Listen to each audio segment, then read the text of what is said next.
10ஆம் வகுப்பு தாவரங்களின் கடத்துதல் மற்றும் விலங்குகளின் சுற்றோட்டம். உயிரினங்கள் செல் எனப்படும் அமைப்பு மற்றும் செயல் அலகுகளால் ஆனது. ஒவ்வொரு செல்லும் தன் பணியினை செய்யவும் தொடர்ந்து வாழவும் உணவும் ஆக்சிஜனும் தேவைப்படுகிறது. ஒவ்வொரு செல்லும் குளுக்கோஸை ஆக்சிகரணம் அடைய செய்து ஆற்றலை பெறுகிறது.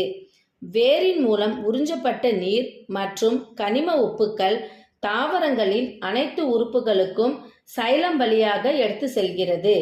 இலைகள் தயாரித்த உணவு பொருள் தாவர உடலின் அனைத்து பகுதிகளுக்கும் புளோயம் வழியாக கடத்தப்படுகிறது. திரவங்களில் காணப்படும் ஒரு சிறப்பான பரவுதல் அப்படின்னு பார்த்தோம்னா சவ்வூடு பரவுதல். சவ்வூடு பரவலின் வேறு பெயர் ஆஸ்மாலிஸ் எனப்படும். சவ்வூடு பரவுதல் நீர் அல்லது கரைப்பான் மூலக்கூறில் ஆற்றல் சாரா கடத்தல் நிகழ்ச்சியாக காணப்படுகிறது. ஹைப்பர்டானிக் கரைசல் என்பது அடர் உப்பு கரைசல் ஆகும். செல் சவ்வின் வழியாக நீர் செல்வதால் இவ்வகை கடத்துதல் அப்போபிளாஸ்ட் முறையை விட மெதுவாக நடைபெறும் முறைக்கு சிம்பிளாஸ்ட் வழி என அழைக்கப்படுகிறது.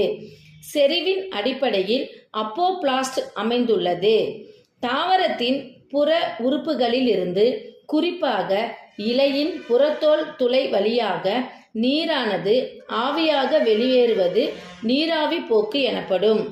ஒவ்வொரு இலைத்துளியும் 2 காப்பு செல்களால் சூழப்பட்டுள்ளது.